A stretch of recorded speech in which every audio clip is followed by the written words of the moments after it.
It's time to accelerate. Hi, I'm your host, Andy Paul. Join me as I host conversations with the leading experts in sales, marketing, sales automation, sales process, leadership, management, training, coaching, any resource that I believe to help you accelerate the growth of your sales, your business, and most importantly, you. Hey friends, this is Andy. I want you to meet Dario Priolo. He's the CMO and demand generation practice leader at Sales Performance International. We sell high-value solutions with a long sales cycle, and there are many influencers involved. His team wanted to drive more revenue from their target accounts, but they needed a breakthrough. Well, we really had to look at dozens and dozens of providers. And when we did that, when we did our research, we ultimately decided that Engagio was right for us. Engagio's account-based marketing and sales platform enables teams to measure account engagement and orchestrate human connections at scale. Opportunities in our target accounts are up 25%, and pipeline is up 30%. It's made them a lot more productive. They really now have a platform that allows multi-channel, multiplayer outreach to manage these complex relations in very large accounts. Marketing now has outstanding visibility into the most engaged accounts, and they really know where to focus their efforts much better. Head over to engagio.com/accelerate to download their clear and complete guide to account-based sales development today. That's engagio.com/accelerate. Hello, and welcome to Accelerate. I am really looking forward to talking with my guest today. Joining me is Sean Burke. He's the CEO of KiteDesk. Sean, you've been on the show before. Welcome back to Accelerate. Thank you, Andy. It's great to be back. So in case people hadn't heard your previous episode, I may just take a minute, introduce yourself, a little bit about yourself beyond the fact you're CEO of KiteDesk. Sure. Well, I am a lifelong sales practitioner. All the way back to the young age of 12, I was working with my mother, going into people's homes at the age of 12 and watching her sell burglar alarms. So I think I'm maybe one of the earliest salespeople on the cast so far.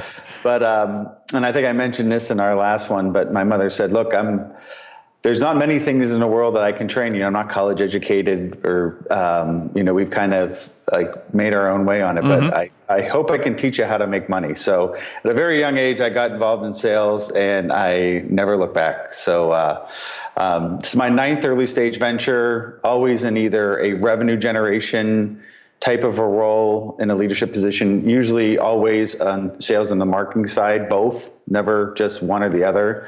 And then CEO or president of quite a few of them. So I just can't stop wanting to start businesses and build things. So that's kind of my past. Excellent. Okay. So big question to start with here is, and this will lead into our conversation, in your mind, what's the single biggest challenge for sales reps today?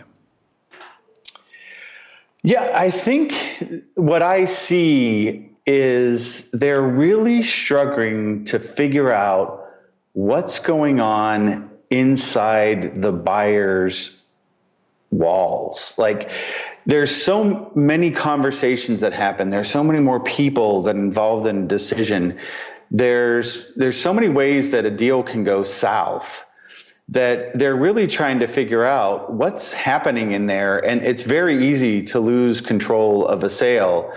And one of the common things that I hear is it's just gone dark. They're just gone. And I think for anybody who's in sales that it's trying to follow the right journey and trying to get people to progress the sale, as long as there's a fit and you're trying to move through that process, I think that's very hard to grapple with, because it's almost like a dating process where you're going out on all these dates and you think that things are going great, and then all of a sudden they stop returning your calls. You're like, what did I do? Did I have like broccoli in my teeth? And I think that's really hard for salespeople to figure out, because in a lot of cases you can never get those prospects back, and that unknown just gone silent is a big challenge that we see, not only with our own sales team, but also clients that we work with. Well, and I think that it really, in my mind, in most cases, when there's suddenly radio silence develops, or the client starts the equivalent of ghosting you, is really boils back down to qualification and discovery. is that there's some crucial bit of information that you didn't collect, you didn't gather during that process that might have helped you decide, okay, maybe I wasn't going to invest in this company the amount of time I did because, there was no path forward to actually getting to a decision. Yeah, that's definitely a piece of it. But because I'm so deeply involved in a lot of the sales, not only that we do, but even our clients, there is such a large range of things that happen that can cause a deal to go south. Like, one of the things that we're seeing a lot more is just key stakeholders being gone. The person who was managing the process, midway in the process, early in the process, or even literally, we've had someone who signed the deal, closed the deal, became a client, and within days moved to another company. And there is a lot of movement within organizations as well, and keeping track of all that is very hard because you don't end up finding out about it until they're already at the other place and their LinkedIn profile is updated. So that's just one example of things that we see. And then the other thing that we're trying to figure out a little bit better in advance is, identifying those landmines that could happen as part of the sale that you can get out ahead of and kind of preemptively plan an adjustment that needed to make on the fly. Like, budgets are coming up, or, we're releasing this product, or, hey, we have all these other projects. So qualification is definitely a really important part of it. But man, there's just a lot of things that just surprises that happen now that I've been selling for a long time that I didn't necessarily see, back in the 90s and in that time frame. Well, I think that the technology changes and gender changes in, I wouldn't say, behavior. We'll say not necessarily in people and the way they make decisions, but certain behavior changes certainly come about. Yeah, absolutely. I think because of that. Well, I wanted to spend some time talking about NOTE, N-O-T-E, and it's an acronym that you've developed for a new sort of discovery and qualification methodology, because you've been pretty blunt about the fact that you think BANT is irrelevant these days, by and large. Yeah, I think that's a pretty easy thing to say. I'm not the first person to say it. I'm sure there's a lot of people to say it. I mean, it was obviously developed back in the 60s by IBM. And for a lot of companies, it's fine, especially for large companies. If you're IBM, you can qualify in a lot of different ways because you've just got that moniker of a big name. KiteDesk does not have that moniker. We're growing very quickly and we're a technology company, but we can't say that nobody got fired for not buying KiteDesk yet. So I don't know. Don't sell yourself short. You don't know that.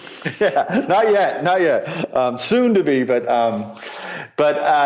so for us, what we really have been working extremely hard on with internally is how, and you talk about this a lot on your podcast, is how you add value. And when I looked to create our new sales playbook, I did a ton of research on different ways you can qualify potential clients that you would work with.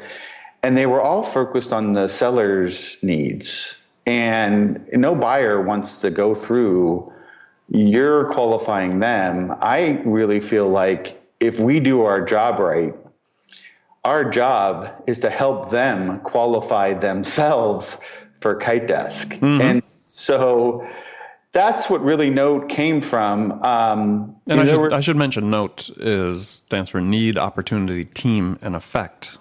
BANT, for people who don't know, BANT, Budget, Authority, Need, Time Frame.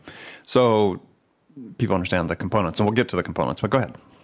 Sure, yeah. I'll save the discussion of the components for a little bit, but the reason why I came up with NOTE is that we were trying to find a way to make the discovery process, first of all, extremely valuable. That was one criteria. Number two, valuable to both parties, buyer and seller. Right.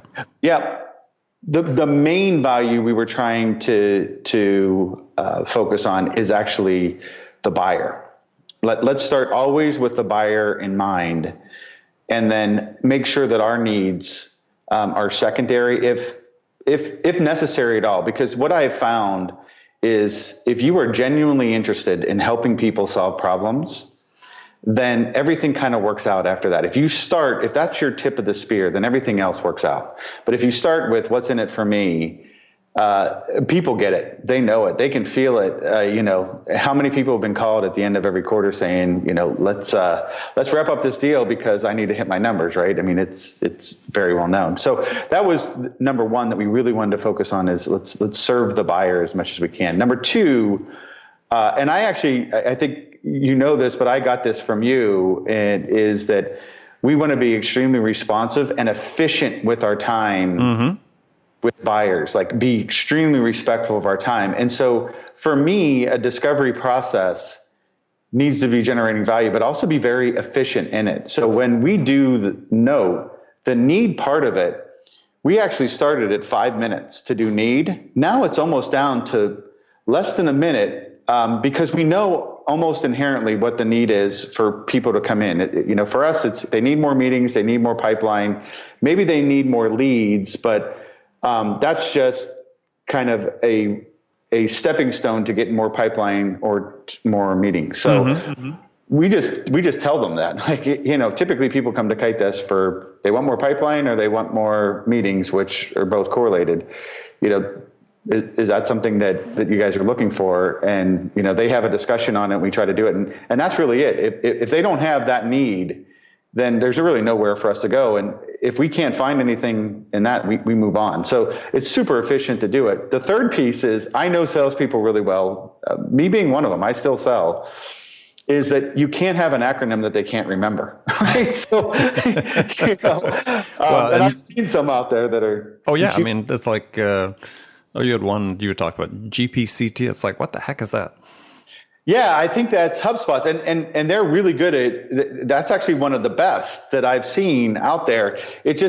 I know salespeople that would be hard for them to remember what that meant because it's not something that they normally would say. And I even want to take it farther than something like BANT, because BANT isn't a word that I use all the time. So if you think about it, when you're talking to someone, you're taking notes. And so I'm like, okay, how do we come up with a qualification that's buyer focused, that a salesperson will easily remember, and is something that's kind of natural part of the process? So when I found the themes that we wanted to focus on, I just tried to figure out what letters spelled something that would match what they would be doing at the time. And I'm just really fortunate that we came up with Note, because it makes so much sense. Like literally you can just write up there like Andy Paul notes, and you just follow it down the steps. Like if you put it on vertically, you could just put your notes right next to notes. So it became completely obvious to me that this is the way to go. And okay. So that's how we came up with it. Excellent. Well, let's jump into breaking it down by need, opportunity, team, and effect. So I really like what you talked about in terms of need, because I happen to be a big believer in this approach, is when you're talking about need, you're not talking about a qualifying or doing discovery around a general need. You're talking about specifically what you're selling. It is. And it's all about an outcome. Anthony Iannarino's new book talked about it. And I'm not going to quote this correctly, but he basically said, if you're in sales, you're focused on, and he has a space in there. And he said, if your answer isn't outcomes, then you're lying to yourself or you're not doing a good job of it. And so we wanted to lead with the outcomes, because so many people talk about features and benefits and so what? Like, I get it. Like, that's important and it needs to work and your team needs to love it. But the fact is, if we're going to do this, you're going to spend the money, you're going to do all these resources. What results are we going to get out of it? And if there is no need there, if there is nothing if there's no a result that you have to drive to, the rest of it doesn't even matter. I mean, this is another reason why deals would go dark, like we talked about, is they're going to figure it out later in the process, and you're just going to spend a bunch of your time getting to that point where if you can address it right up front, you can save them and yourselves a lot of time just by uncovering there's no need here. And I'll tell you, salespeople have a really hard time saying, you know what, there's no good fit here, because that's just naturally not what they want to do. They always want to try to find a sale. But once they do that, it's amazing how the conversation changes, and the client says, well, wait a minute, there's got to be a need. We have problems here, and sometimes just the act of saying we don't see a need here gets them thinking deeper about their business, which is great value. It is unbelievable value. And sometimes they almost sell themselves on the need within their organization because they're just so unused to salespeople saying, no, I don't see a fit. Well, but I think one of the critical things, though, too, is that there's not necessarily the same path. You can have the same outcome, but there could be 4 paths to that outcome, depending on, let's take your field. I mean, there's companies that you have competitors, just like everybody else has competitors. Sure. But you have a specific way of achieving the outcome, to me, that really defines what the customer need is. And what I took, what you had written to say, which again, I'm a huge believer in, is that, there's, they may be qualified for me. If they're really qualified for me, they're probably not qualified for competitor A and B because they do things differently to get to this outcome. And that matters, and it matters to the customer. It does. It really does matter to them. And some of the need is actually philosophical. I know that's a little. That's perfectly valid. It is, and we believe in that. Like, we love to find clients that believe what we believe, and when you look at the works on Find Your Why by Simon Sinek, it's.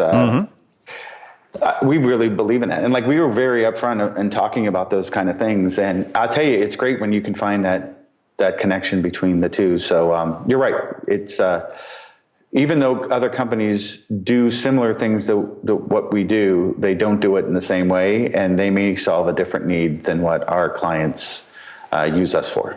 Yeah. Okay. So that's the N. So the O is opportunity. And so you're saying, it's not enough to have a need. Is there needs to be I think you actually used the term, a pressing requirement. Yeah, it actually flows very naturally. So the way the conversation goes is, okay, Mr. and Mrs. Customer, we understand that there is a need that exists, but let's dig a little bit deeper and let's see if that need is so important to solve that we have to do something about it. Is it a big enough scope to put the resources and the time and energy and money to attacking? And so we do a quick, almost little ROI or a little scoping mechanism that takes just a few minutes and see if the scope's big enough. So, typically for us, our clients are looking for either more pipeline or more meetings. And within a few questions, we can determine a dollar amount of the new meetings that they would create based on their average contract value, things like that, or if they have a current baseline of pipeline where they want their pipeline to be. And then we just look at that number and just say and ask the question is that a big enough problem to solve given the scope of what we're going to have to do to solve it? And in most all cases it is. But in some cases they're like, you know what? I did not even think about that. Yeah, we could spend all this time, getting up the speed on this, getting trained, doing all this other stuff. But if we're only going to move the needle that much, no, I don't think it's worth it. So I think that's another just way. And in every point and note, just so you can disqualify out both sides. Like, it's one of those things that it becomes very natural to have this conversation, and the prospect or the client themselves, in a lot of ways, will either keep buying in themselves or qualifying themselves for KiteDesk or qualifying themselves out. So, yeah. And I think it's really an interesting point is, and I love the question, the way you frame that is this a big enough problem to warrant solving? Because, there's lots of companies, lots of salespeople. It's like, there's a problem. Yeah, they want to solve it, but they don't sort of, connect the ends there to say, okay, or connect the dots to say, okay, well, is that worth solving with the level of investment and commitment they have to make to resources with us? And will that investment generate the outcomes they need in order to justify that? You don't see people taking that next step. They always want to say, look, I just want to get my hooks into them, and then we'll take care of that conversation later down the road. Well, you take care of it later down the road. How much additional time have you invested in someone that's not going to buy from you? Yeah, I mean, Andy, so don't defer it. That's right. Yeah, take the medicine early. I mean, I got to admit, I got a lot of this stuff from you. Is like, be very respectful of the time, because it just makes sense. Like, is someone who's very busy and you have a lot of things doing. I mean, one of the best things you could do as a salesperson is respect the buyer's time. And even if they don't buy from you, you disqualify yourselves out. I've literally had. Last week, I had someone say, hey, look, KiteDesk isn't the right fit for me, but here's Joe. And the reason why I'm introducing you to Joe is you guys did such a great job in just working with me in the early phases that I know you're going to do a good job for Joe. So people will remember that, and they'll remember that you cared enough to be respectful of their time, that may pay dividends for months and years to come, because you've done the right thing. Oh, doing the right thing always pays back. I mean, it's... Maybe at one level, the reward's just psychic, but yeah, I can't even begin to recall the number of times where I've had companies that ended up not being customers recommend other companies to me because they just appreciated the way I sold to them, or in some cases, refused to sell to them. Right. Yep. Yeah, absolutely. Okay, so T is for team. So, basically it takes a village. So there, you need multiple stakeholders with a sense of urgency, really, to make something happen. I mean, explain how you describe the team and how you use it. Sure. So this actually is a side note. This actually helps them qualify the opportunity again. So when we look at the scope, like we did in O, once you start putting the team members to it, they do a checkbox in their head to say, oh, wait a minute, all these people are going to be involved. Let me go back to that number. Is that number, you know what I mean? They're doing it subconsciously. You're talking about the buyer is saying the this, buyer is. Right. Yeah, the buyer is saying, when you start talking about team, they're starting to think about the resources deeper, about what they have to do to make this thing happen. And in their head, by the end of the time with team, they're almost asking themselves a question. Okay, so we've got this list of people, and let's just step back. So team, really, you're not necessarily trying to uncover all the buyers. What the question's about is who is impacted by trying to attain this goal or this opportunity. So if in order for us to hit, let's just say your goal is $600,000 in new pipeline, who has to be involved with driving that effort? Is it your account executives? Is it your VP of sales? Is it your sales operations person? Is it somebody in training? There's contractual pieces of that, but like really this is the team that has to go after that opportunity to make sure that it gets done. And so that's what we're really trying to build. And so there's actually two ways you can look at this. And I think people are calling these roles above the line and below the line. I don't know if you've heard that conversation. So this is kind of all the people that are below the line. Who are the people that have to work to get this job done? And then once you have them defined, then you say, okay, great. We've got all the people that need to work to get this done. That's the resources. Now what's the team involved in getting to a yes? Because then what you have to do is then take that group of people, document who they are, and then compare that to the opportunity, because there's political capital anybody's making to try to get a sale done. And so it's another test for them to say, if we're going after $600,000, and if we look at like the CEB's research, I know you had Brent Addison on just recently, they went from 5.4 buyers in a B2B sale now to 6.8. Yeah. So now you got to think about, we actually did this exercise yesterday in our revenue meeting. To buy KiteDesk within our company could be up to 6 people. And if you were making the decision to buy your own product. Yeah. And we're less than 40 people. Sure. Right. So that's like a huge percentage of our organization that has to go through that. So it's just another way for them to see, is this worth biting off? And it gets really interesting in that discussion at that point, because a lot of people they may take pause and just say, let me think about this a little bit and let me get back to you on that, because I want to see if I have the guts, or if this is a big enough thing, then I'm going to go tap all those people to get this thing done. Well, and on the sort of parallel to that is also the buyers thinking, oh, yeah, none of the other vendors I'm talking to brought this up. So, kudos to KiteDesk or whatever the seller is that's using the note method. Yeah, no one else really surfaced this early. And that's really, really vital. I mean, that's so much credibility and trust gets built up, and political capital, as you talked about, by having that open discussion that early. That's the aim. A lot of people who would use Node incorrectly would think that it's just a way to uncover the own person's authority or who the buyers are. That's not the intent of it. It could be used for that later, but really it's to get the buyer to start thinking about, wow, what do we really have to do to make this a reality?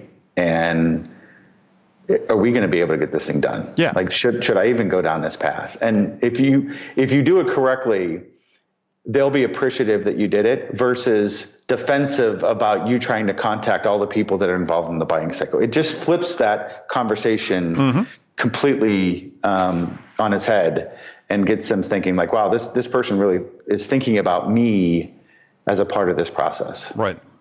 Okay, so let's talk about the E then, which is effect. So the way I sort of put it as I was thinking about this is you're really talking about, okay, use the term economists use, the experienced value. What's going to be the experience value for the buyer of using your product or service?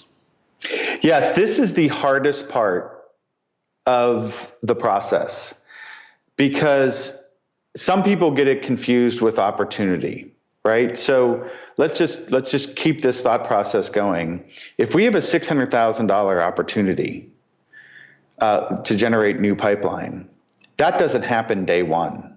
So what Effect does is, okay, here's where we're at today. Let's just say we're at $3 million in pipeline. Let's lay out how we're going to work together to achieve that additional $600,000 effect, because it isn't going to be overnight. And so that really gets them thinking about, okay, Joe has to do this. Susie has to do this. We have to have this in place. We have to have sales ops do this. It really gets them constructing the solution. And I'll tell you this, most companies that aren't in technology may struggle with using Node to its full extent, because the way that we look at Node is whatever we agree to in the effect area, our customer success people will be measured on that. So if the goal of their company is to get $600,000 of revenue, the goal of our customer success team is to get $600,000 of revenue, and we have the analytics to track it. So not all companies are going to be able to do that, but I think they can do it manually, or I think the inside the client, they're going to know if we together delivered or not. And it's just the thought process they go to about trying to walk through the process to get the results that's the most important thing. And so that's really what Effect is about. It's envisioning the outcome. Correct. That's exactly right. For the buyer. That's what I said the term economists use is experienced value, right? So buyers, what's the experience value we got from buying this product? In your case, as you said, you've got a tool that makes it very simple for people to understand that. But I don't think it's that hard otherwise, because the buyers oftentimes aren't doing it down to the nickel, right? I mean, they're down to the level of detail that you provided. At that level, it's the sales cycle that you're at. It's sort of an estimation, but it has to be pretty clear and obvious to them. It is. It does, and there'll be things that are uncovered in that process that will make them think through the hard work that they may have to do in order to achieve it. Because it's never just one side. Like you just can't plug anything into a business and just that I know of that just is on cruise control. There's work that has to be done, and it helps them think through what they have to do on their end to achieve that economic deliverable. Yeah. Well, excellent. Well, Sean, it's been great talking to you again on Accelerate. So tell folks how they can find out more about KiteDesk or connect with you.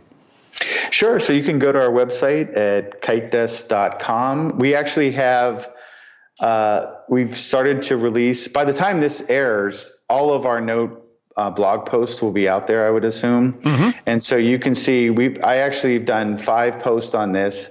The first is just a general overview of Note, and then we've dissected Note into each of the 4 pieces. And then we'll be pulling that together with some graphics and some analysis for an ebook. And so if you're really interested in Note, you can check that out on our website.